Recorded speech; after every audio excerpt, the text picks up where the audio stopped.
approached, I think it can be said, every single manufacturer to try and achieve the same aim, which was victory out on the circuit. So do go down. You can even warm your hands on their engines, perhaps.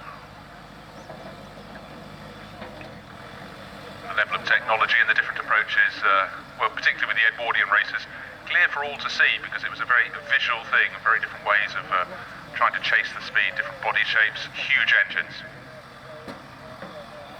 And why don't we go down? The next race is coming soon. Henry Hope Frost down in the collection area. Indeed, Bruce. Eagerly anticipating the Graham Hill Trophy, the second of our two-driver races, the RAC TT celebration of the members' meeting, if you will, for wonderful GT cars of the 1960s. Here's the pole car, the number 94 AC Cobra. Michael Gans is getting ready to start that car. Andy Wolff will take over. The second quickest TVR Griffith of Mike Whitaker and Mike Jordan. Let's have a quick word with Mike. It was Mike's lap that stuck the car on the front row. Impressive, Mike. I really enjoyed it. The car's great round here. It's a bit of a handful, but all these powerful cars are, aren't they? But thought we got it. They gave me P1 as across the line and took the checker, but Wolfie pulled a lap out there that just pipped us off. But I think we're a strong pair, so fingers crossed for the race. Yeah, Michael and Andy are good together as well, aren't they? Yeah, they are. I mean, I've raced against Andy, not raced against Michael, but Mike Whitaker has, and he said, it should be a good battle all the way through. Have fun. Will do. Cheers, Mike.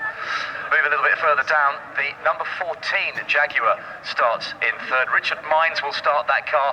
World Touring Car Champion Rob Huff will take over.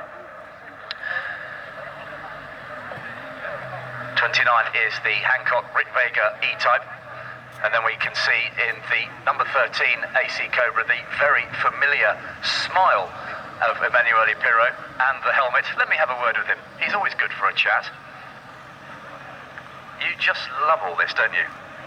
Yes, this is the first time I'm interviewed by you, so I would like to say hello to all the spectators. Thank you for coming. Thank you for being so passionate, so kind with me, and I'm sure with a lot of other people, and we are all happy to be here. You've driven some very, very pucker, high downforce, 200-mile-an-hour prototypes around Le Mans and all the great international circuits. Describe pedaling a Cobra around Goodwood.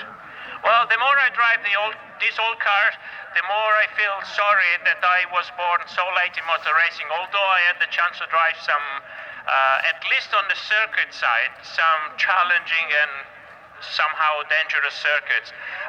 But these cars, I've always admired old guys, like Sterling is the example, but when you know these cars, you have even extra admiration for these people. Motor racing was even more wonderful than it is today, and here, somehow, we are living this dream, keeping it alive. It's no surprise we love having you here. Thank you. Oh, I look horrible with this. Sorry. You look quite cool. I just forgot about this. Ciao, ciao. And finish getting ready. Thank you, Emanuele.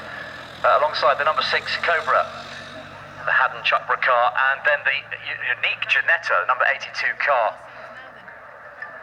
James Guess is standing right next to me. It's a cool thing. It's an amazing car, actually. There's only 3 in the world. This is number 1. It's the X-Works car, and it's